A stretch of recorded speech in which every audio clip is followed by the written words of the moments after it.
बेटा इस वीडियो में हम करेंगे जो हमारे पाठ का संक्षिप्त वर्णन हमारी पुस्तक में दिया हुआ होता है।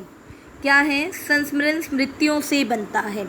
मैंने पहले भी बताया था बेटा, ये एक संस्मरणात्मक विधा में लिखा गया लेख है।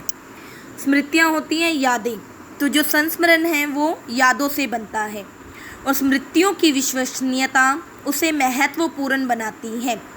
फादर कामिल बुल्के पर लिखा सर्वेश्वर का यह संस्मरण इसी कसौटी पर खरा उतरता है। अपने को भारतीय कहने वाले फादर बुल्के जन्मे तो बेल्जियम यूरोप के रैम्स चैपल शहर में, जो गिरजों, पादरियों, धर्म गुरुओं और संतों की भूमि कही जाती है, परंतु उन्होंने अपनी कर्म भूमि बनाया भारत को। मतलब यहाँ पर जो बेटा ये कहानी है ये फादर कामिल बुल्के के बारे में है। इस पाठ में जो है फादर कामिल बुल्के का वर्णन किया गया है। एक बात और यहाँ पर बताना चाहूँगी बेटा, जो हमारा पाठ 13 था उसमें क्या था? बाल गोविंद भगत, ठीक है। और पाठ नंबर जो हमारा 13 है उसमें क्या है? फादर कामिल बुल्के। बच्चे जो हैं बेटा अक्सर कंफ्यूज हो जाते हैं और दोनों को क्या कर देते हैं? मिक्स कर देते हैं, बाल गोविंद भगत को भी और फादर कामिल बुल्के को भी, ठीक है। कई बार जो है बाल गोविंद भगत के बारे में पूछा जाता है, बच्चे लिखते हैं फादर कामिल बुल्के के बारे में, और फादर कामिल बुल्के के बारे में पूछा जाता है, बच्चे लिखते हैं बाल गोविंद भगत के बारे में। लेकिन बच्चा ये याद रखना कि ये दोनों चरित्र जो हैं अलग अलग हैं, आपको इन्हें मिक्स नहीं करना है, ठीक है। तो क्या कह रहे हैं कि जो ये फादर कामिल बुल्के थे वो जन्मे तो कहाँ थे? बेल्जियम के रैम्स चैपल, जो यूरोप में है, शहर में थे। लेकिन उन्होंने अपनी कर्म भूमि होता है बेटा कि जहाँ पर रहकर हम कार्य क्षेत्र में अपनी पहचान बनाते हैं, वो होती है हमारी कर्म भूमि। कई बार आपने देखा होगा व्यक्ति का जन्म जो है किसी गांव में हुआ होता है, लेकिन वो रहता विदेश में है, रहता बड़े बड़े शहरों में है। तो जहाँ उसका जन्म हुआ वो होती है उसकी जन्म भूमि, और जहाँ रहकर उसने अपने कार्य के क्षेत्र में अपनी पहचान बनाई वो होती है उसकी कर्म भूमि।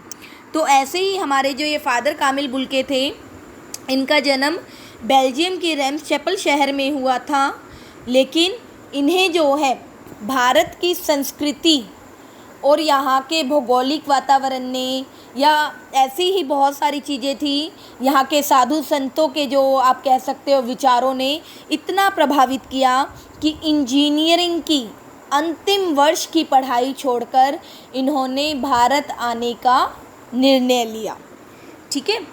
आगे करते हैं। फादर बुल्के एक सन्यासी थे, परंतु पारंपरिक अर्थ में नहीं। ये लाइन भी इम्पोर्टेंट है बेटा, कई बार क्वेश्चन भी आ जाता है इस तरह का।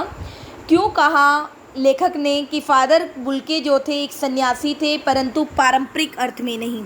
कि जो पारंपरिक अर्थ में सन्यासी होता है वो क्या होता है? सारे रिश्ते नाते तोड़ देता है, उसके मन में जो है किसी के लिए मोह ममता नहीं होती, और वो क्या है, घर गृहस्थी त्याग कर साधुओं जैसी वेशभूषा धारण कर लेता है और सभी से दूर हो जाता है। लेकिन जो हमारे फादर बुल्के थे वो क्या थे? वो सभी से जो है बेटा उनके हृदय में सभी के लिए करुणा भरी हुई थी। वो जिससे भी एक बार रिश्ता बना लेते थे जीवन भर निभाते थे। और क्या था कि इसके साथ साथ बेटा वो जो थे मतलब लोगों के सुख दुख में शामिल होते थे और लोगों के दुख में उन्हें सांत्वना भरे शब्द कहते थे, दिलासा देते थे, और लोगों के लिए वो क्या काम करते थे? एक जादू सा काम करते थे। इसीलिए लेखक ने कहा फादर बुल्के सन्यासी थे परंतु पारंपरिक अर्थ में नहीं। सर्वेश्वर का फादर बुल्के से अंतरंग संबंध था।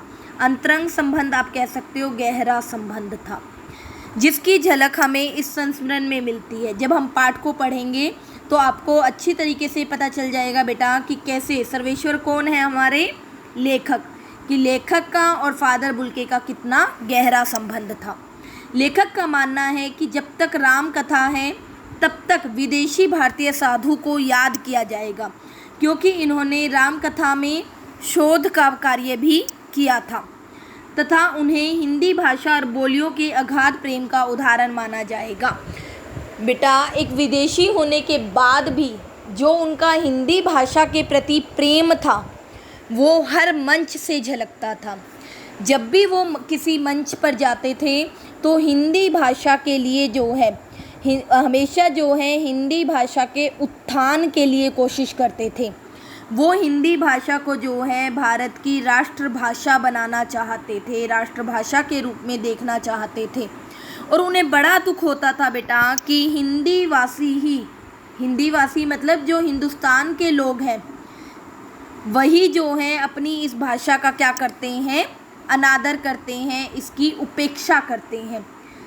हिंदी वासियों द्वारा, हिंदुस्तानियों द्वारा या भारतीयों द्वारा हिंदी की उपेक्षा करना उन्हें क्या देता था, बहुत कष्ट देता था। ठीक है बेटा, यहाँ हमारा ये संक्षिप्त वर्णन जो है वो पूरा हो गया। आगे जो है कल हम अपना पाठ शुरू करेंगे मानवीय करुणा की दिव्य चमक।